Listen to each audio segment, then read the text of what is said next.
Things. Good afternoon. It is September 15th, and this is 7th period AP Biology. And if you were really technologically nimble, you already uploaded a kind of a graphic organizer that I thought it would be nice to start with. We're going to talk about carbs and lipids today, as you can see from our little topic thing here, monomers and polymers, carbs and lipids, carbohydrates and lipids. And since we're starting to get into talking about complex molecules and their shapes and the functions, I think I need to do a little talk with you first to help you organize this information. So I'm going to go to, let's see, I'm going to share something different here. Stop sharing that, and instead I'm just going to share my whole screen for just a minute. And I'm going to go to what you hopefully already have either printed out, or you can get it later, or you can just take notes. If there's anybody that's like frantically doesn't know what this is, I shared it with you on Classroom. It's a graphic organizer for organic molecules. And what I'm going to do is I'm going to use it as a way to begin talking just about the carbs and lipids. So this is a graphic organizer for all 4 of the organic molecules that we need to know about, right?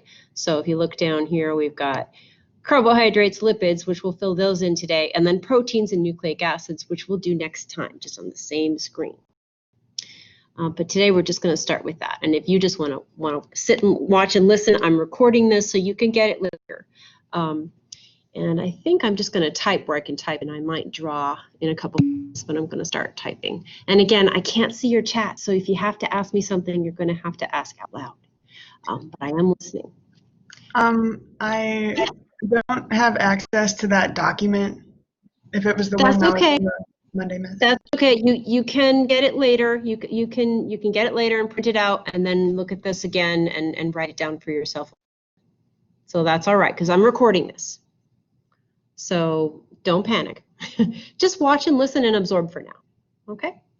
And you can get it later. So organic molecule, you remember again that an organic molecule is a molecule, molecule that contains at least one carbon to hydrogen bond. Right? That's our definition of an organic molecule.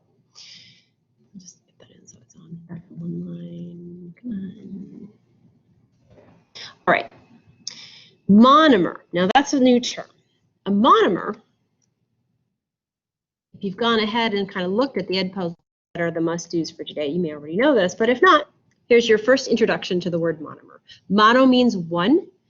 Monomer is a single basic building block that's used to make a larger molecule. So a monomer is a smaller molecule that acts as a building block for larger molecules. Often you chain up many monomers in order to make a polymer, right? So a monomer is just a classification. It's a way of classifying a molecule. It is not itself a molecule. There are carbohydrate monomers, there are protein monomers, there are nucleic acid monomers. It's just a generic classifying word. The smaller molecule that acts as a building block, and when you chain up a bunch of monomers, you can make something called a polymer. A polymer is a lot. Whoop! What just happened? Snip that back. A polymer is a larger molecule made up of many monomers linked together. And again, a polymer is just a way of classifying a molecule. So there are many types of polymers. There are carbohydrate polymers called polysaccharides. There are all proteins are polymers called polypeptides. So it's just a way of classifying and organizing our information. So now I think I'm going to start drawing now because that. There we go. Okay. so let's start with carbohydrates. Let's start down in here with carbohydrates. All right, so elements. Let's start with elements that make up carbohydrates. So the elements that make up carbohydrates, there are 3 of them: carbon, hydrogen, and oxygen, in a ratio of 1 to 2 to 1, always. So those 3 elements are the elements found in carbohydrates. Monomers of carbohydrates are called monosaccharides. I'm going to have to make it into pieces here. Saccharides. They're called monosaccharides, and that's supposed to be one word. Okay. The function of carbohydrates depends on the carbohydrate. Many of them are used for quick energy. The body metabolizes simple carbohydrates, sugars like glucose and fructose and things like that, for quick energy. But there are some that, instead of being used for quick energy, are instead more structural. So the exception to this would be something like cellulose. Cellulose, which, as you know, is found in many plants, and cellulose is not for quick energy. In fact, it's rather difficult to digest. Instead, cellulose is used as a structural molecule. A structural molecule, right? So mostly quick energy, right? That's what most carbohydrates are used for. We talk about glucose or fructose or sucrose, maltose. Those are all things that are broken down for energy. Starch as well. But the exception would be something like cellulose, which is a structural molecule. If you eat celery, most of what you're crunching on is cellulose, which is very tough. Okay. Some of the examples, the most famous examples of carbohydrates, hopefully you're kind of saying this along with me in your mind. Glucose is the most famous one. That is an example of a monosaccharide. So is fructose. Those are monosaccharides. I'm doing the smaller ones first, right? Those are monosaccharides. And then the disaccharides would include sucrose, the most famous one, which is your table sugar, the white sugar that you put into your cookies and cakes and all that. Sucrose is a disaccharide made of a glucose and a glucose plus a fructose molecule put together. Okay, so that's a disaccharide. A famous polysaccharide would be starch, which is a food storage molecule found in plants. And there are lots of others, but those are good ones. So these 2 are monosaccharides. This one is a disaccharide, and this one is a polysaccharide made of many monosaccharides linked together. Okay, now let's go to lipids. Lipids, let's go to the elements, just like we started with carbohydrates. So there's also the exact same 3 elements in lipids as in carbohydrates. The difference is the ratio. So you still have carbon, you still have hydrogen, and you still have oxygen. But the ratio is very, very different. You have lots of these, lots of these, many, I don't know what the exact ratio is, many carbons and hydrogens, but many fewer oxygens, not much oxygens at all in lipids. Okay. One of the main characteristics of lipids, I'm going to say this, I'm going to put it in the function category, but one of the characteristics of a lipid is that, unlike all of the 3 other main molecules we're looking for in this list, it's the only one that is, oh, this thing keeps clicking on me. Okay, it is non-polar. Lipids by nature are non-polar. Whereas carbohydrates, proteins, I'll just leave that for now, but proteins, carbohydrates, and nucleic acids are all generally polar molecules. They dissolve easily in water because, like water, they are polar, and like dissolves like. Lipid is the one substance here that characteristically is a nonpolar. It doesn't mix well with water. That should make sense to you, right? Because you know oil and water don't mix, fat and water don't mix, and those are lipids. And it's because they're nonpolar nature, because they are mostly hydrocarbon in nature with only a very little bit of oxygen that makes them rather nonpolar. Okay, so function of most lipids is long-term storage of energy. Mostly storage of energy. So they are still used for energy, many of them. The fats are used for energy.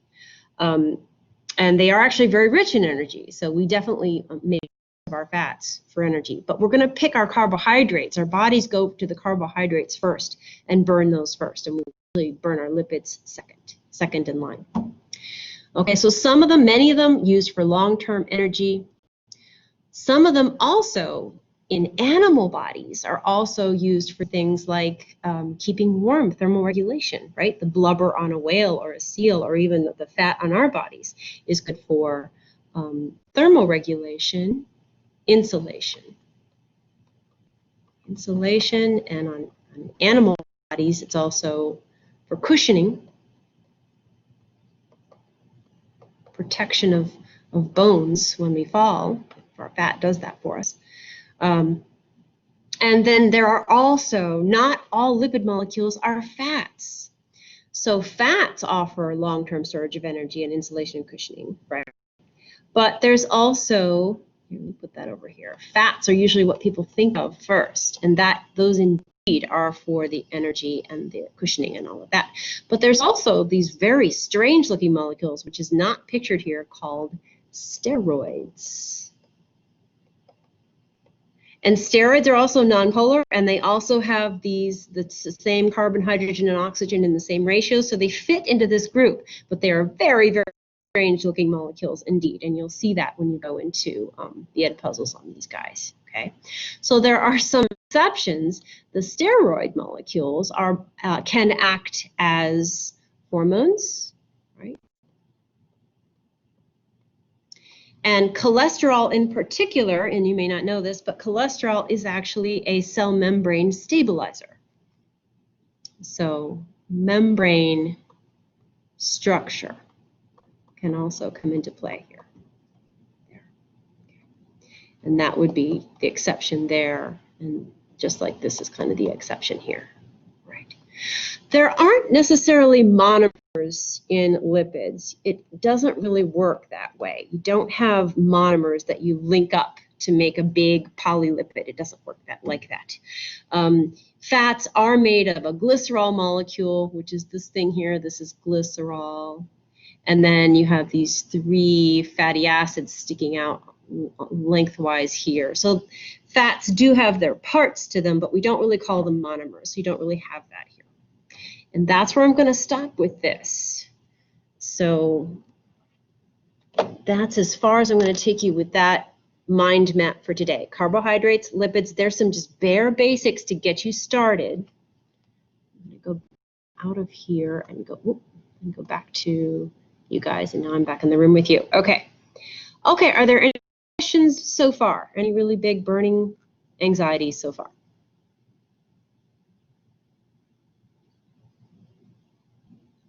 I'm assuming that's a good thing. You're all very quiet. Okay, good. So I'm going to show you one more thing that I think will be really helpful, and I also posted this for you. There is a really nice PowerPoint. Oop, there we go. There. Okay. Now you don't have chapter 5. Yours is chapter 3. But I'm just going to go over some basics with you. I think these slides are nice. Let me just make them a little bigger. That's good. Okay. All right.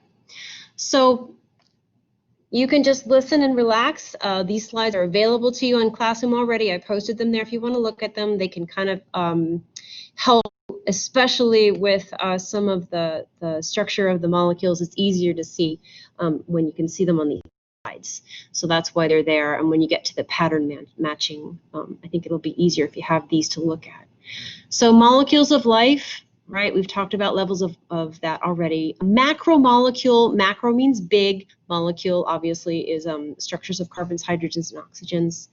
So many of the molecules that we'll look at in carbohydrates and lipids are larger molecules that are important to cell physiology. Okay, the four that we're looking at are the carbohydrates, proteins, nucleic acids, and lipids.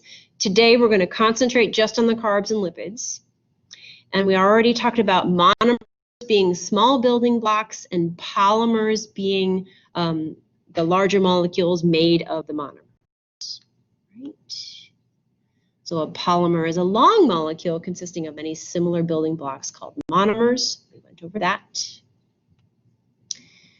Okay, so now there are two types of chemical reactions that are going to pop up in your mastery quiz that I want to go over quickly. And also they're nicely explained in the ed puzzles that you look at today. So if you have a bunch of small molecules and you want to link them up together to make a big molecule, take some monomers and bind them up together to make polymers. You're either going to be doing a condensation reaction or a hydrolysis reaction. So a condensation reaction or a dehydration synthesis reaction is taking lots of little monomers and putting them together to make a polymer. So in this case, there, now you can see my hand now. There we go. Okay. So let's say that this is a small, maybe this is a monosaccharide like glucose, okay? And here's another glucose here. And you're making a chain of glucoses. You're making a longer polymer here that maybe it's a chain of glucose. And a lot of times we put our glucoses into chains in our human bodies to make a polysaccharide called glycogen that we store our energy in our livers and muscle. So the actual reaction takes a hydrogen from one end of a glucose and an oxygen hydrogen from the other and puts them together and spits them out as a water molecule. Thus, that's called dehydration. It's a dehydration synthesis reaction because now this little molecule here, number 3 and number 4, are now linked together. So a dehydration synthesis reaction puts monomers together. You go to the next screen. Now you have the opposite reaction. Now maybe we have that polymer and it's time to break off the glucose because we want to use it. Maybe we're in the brain and the brain loves to use glucose for energy. So we need to break it away so that we can take it through the metabolic reactions to get some energy from it. So this does just the opposite. Now you're going to take water and put it back on to the ends of the molecules so that that bond is broken, and now you have glucose coming off and it can be used for energy reactions. That's called hydrolysis, to break lysis with water. So that should make sense. Lysis meaning to break, so you're breaking a bond and you're using water to do it. And these two reactions, dehydration synthesis, which puts molecules together, and hydrolysis, which breaks them apart, works for all 4 types of molecules. It's the same 2 reactions for those 4 molecules. If you're putting monomers together, it's always going to be a dehydration synthesis reaction. If you're breaking monomers off and breaking bonds, it's always going to be a hydrolysis reaction, whether you're talking about carbohydrates or lipids or proteins or nucleic acids. They all work that same way, which is convenient. Okay. I'm just going to go past this, I think. All right, so carbohydrates, we already talked about this, contains the sugars and the starches and the cellulose.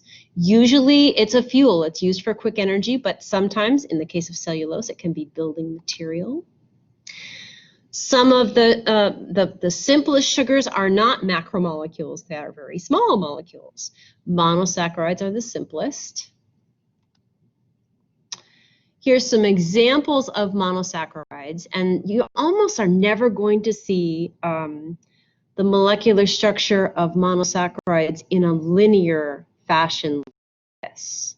Usually, you won't see them with lines of carbons with the oxygens and hydrogens sticking. You'll usually see them instead in this next form. like in a ring form, So this particular, just right here, don't worry about the rest of this over here, okay? Just look at this picture right here. So you've got a carbons all around making a ring with that oxygen. I think I drew this in one of the ed puzzles I made for you. So there's 6 carbons with one sticking out. There's the 6th one in a ring with oxygen as part of the ring, and then all the hydrogens. This is the most common way you'll see glucose. So a lot of times if you see a polysaccharide and they kind of show the larger structure of it, you won't see all the extra hydrogens and things sticking off. You'll just see a bunch of hexagons. And it'll kind of be assumed that you'll know that those hexagons, oh, those are glucoses. Or in rare cases, maybe they are fructoses or some other type of ose. Okay. Disaccharides means you have 2 monosaccharides stuck together. And there's a new word, glycosidic linkage, which is the type of bond that keeps 2 monosaccharides together. So here's a nice example here. So if you just look at this, here is a dehydration synthesis reaction where you're taking a glucose and losing water, dehydration synthesis. And here's the arrow for the reaction. And you're creating 2 linked glucoses that are linked through an oxygen atom right there between the 2 hexagons. So this is one molecule called maltose. Maltose is made of 2 glucoses bound together by a glycosidic linkage. And then the polysaccharides, now we're getting into very large carbohydrate molecules. So the storage polysaccharides, here's where the structure and function comes into play. Starch is good for food. We can digest starch really easily. If you eat potato, right, or you eat pasta, that's plant starch. And plant starch is a polymer consisting entirely of glucoses. And it's easy to digest because it's branched, and it's really easy for the enzymes to get in between in there and cut it up. So that you can use the glucoses. And now see what I said about the little hexagons? If I make that really big and I bring that down there, can you see? Look at all the little hexagons. Each one of those is a glucose molecule. So you have monosaccharides that have been linked together with glycosidic linkages, and then on top of that, they're kind of twisting around like this, forming sort of an alpha single helix there, and even branching off like this, so that so there's a lot of room for enzymes, digestive enzymes, to get in there and cut things apart so that you can get your food energy out of that. Okay, all right, and glycogen is kind of like starch for humans. So again, very digestible, and it looks a lot like starch a little bit. You've got that same thing where you have lots of branching, lots of 3-dimensionality, lots of space for digestive enzymes to get in there and break it apart so it's easily digestible and you can get food out of it. So there's 2 examples of polysaccharides. We're still in the carbohydrate group. Okay, structural. So here's where structure makes a huge difference in the function of a molecule. Literally, you have cellulose is made of glucoses, the same as starch, the same as glycogen. The difference is how those glucoses are arranged in space. Just like you know that the shape of a bird's wing affects how it's going to be able to allow the bird to fly, right? You know this. It's the same in the molecular world. Literally, the 3-dimensional shape of a molecule is going to determine how that molecule is going to behave chemically. And this is the first example that you will see. So you have cellulose. Go to the next one. Okay, you have cellulose, which has slightly different linkages. So if you look at, let's see, which one is the top one? Okay, so this is starch. This is the one that's easy to digest, right? So if you look really carefully, you'll notice that every single oxygen and OH group is pointed downward. Here's where I wish you could see me in the classroom, because I usually do a little dance here and you're not going to be able to see it. but everyone's pointed down. And what that results in is, if you can see what I'm doing with my body, it's like it presses the chain into a spiral. It's like, okay, kind of doing a manic dance here, but it causes that alpha helix to happen, which makes lots of space in there for digestive enzymes to get in and break down. That makes a very different overall shape of starch than cellulose, right? Cellulose is the one that's hard to digest. And look, one's up, oops, one's up, the next one's down, then up, then one's down. And that means you are going up, down, and that creates a straight line because the forces pushing up and down cancel each other out, creating a straight line across the space, and it stays straight and there are no breaks. And if that's a straight line, straight lines can be packed together really firmly. Spirals can't, but straight lines can. That makes for very good building blocks, right? If you have Lincoln logs and they're really flat, you can make a really tough, strong wall. So that makes for a totally different function of the cellulose. It becomes structural. That's why it's very good at making tough cell walls, because look at the straight lines. Straight lines, straight, tight, packed fibers, structure, function. Okay. Difficult to digest, I said before. Okay. I'm not going to worry about that. Okay. Lipids. All right. Lipids, same kind of idea. Most popular type and a familiar type of lipid to you is going to be a fat molecule. So fat molecules are wonderful for storing energy. Again, you see how many carbons there are? Lots of carbons and hydrogens, and only a very small amount of oxygen. Whereas in the carbohydrates, there was tons of oxygen, right? So this is the main reason why lipids are very, very non-polar.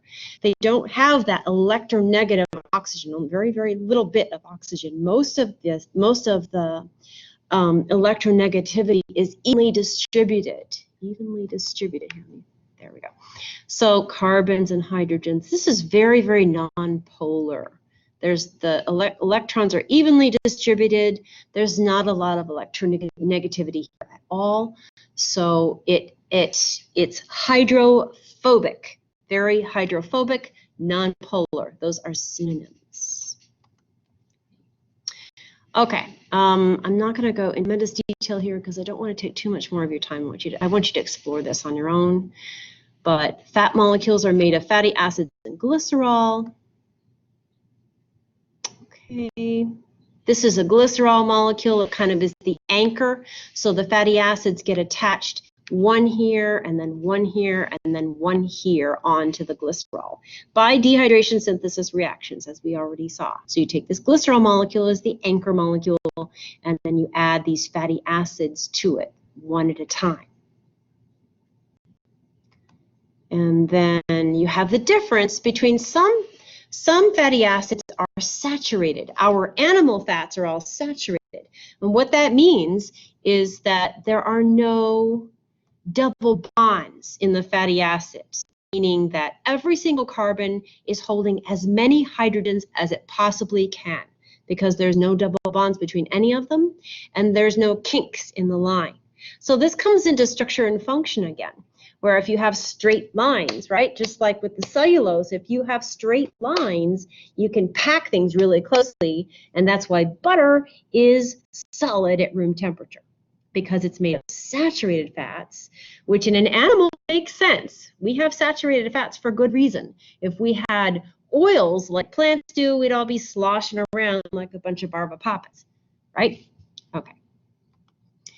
Unsaturated fatty acids are found in plants, right? All the vegetable oils, sunflower oils, that's all plant.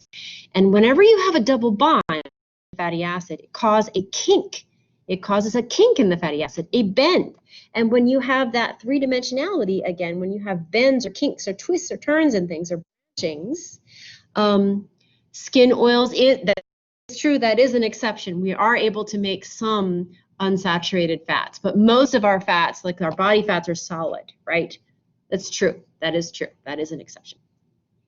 But anytime you have bends in the chain, then it becomes, those oils are going to be fluid or liquid at room temperature, which for plants is great.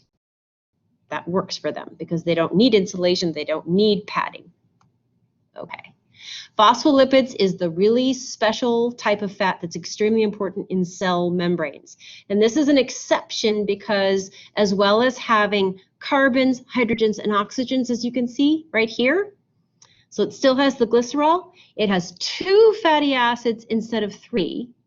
And then it has this interesting thing over here, it has a phosphate in it and a bunch of oxygens around it, making this part of the phospholipid actually water-loving. This is hydrophilic over here, which is unusual for a lipid. It makes it a very special, unique lipid. And then this area, these tails down here, are still hydrophobic and nonpolar. So we still classify it as a lipid because most of the molecule remains nonpolar. But it is a bit of an exception because it has some polar regions over here. All those oxygens create electronegativity, which will be important when you see how they come together to form cell membranes. Okay, that is the end of my talk on this, and I want you to go explore all of the many things that you're going to be doing today. So let me go back to this. Here we go. Here we go. Okay. I'm going to go back to the daily sheet. There. Okay. So let me show you what's on tap for today. I'm going to put you in breakout rooms soon, and this is your Pacework right here. Okay, I'm assuming you can see that. So we've got a bunch of ed puzzles. It's all there in classroom. We are on section 1.2. So look in topic 1.2, carbs and lipids. And everything is posted there. Everything is all right there. So there's quite a few ed puzzles. There is the OpenStax AP Online textbook is there, and the guided reading, just do the ones on carbs and lipids, 3.1 to 3.3, to help you complete that part of it. I would try doing the pattern matching while you're here, and then the Aspire to do is an HHMI video about deer mice. It's a little research project, which is kind of cool, and there is a Google Sheet again to make a graph. You'll be calculating rates, and there's no error bars on this one, but there is a claim evidence reasoning section. Okay, so there's a lot there for you to do. I'm going to highly recommend that you, once I put you in breakout rooms, go take a break for a bit. Just go and put your toes in the grass, or do something to relax you, because you've been concentrating for a bit here, and I think you probably need a brain break. So definitely that. But before we do that, how are we doing? Did you understand the things that I was talking about more or less? Is it a good, any big questions? Thumbs up is good. You can give me thumbs up. You can go to the little person with the green check mark and give me a status report. I'm assuming that means you're, oh good. I'm very glad to see that you are on top of things. Excellent. Excellent. Good. You didn't need to take notes on that. I think I would have been happy if you were just listening and very carefully. That's fine. You can go back to it later. The ed puzzles are going to take you through the same thing again, so there'll be some reinforcement. And I'm going to post the recording as soon as I stop the recording.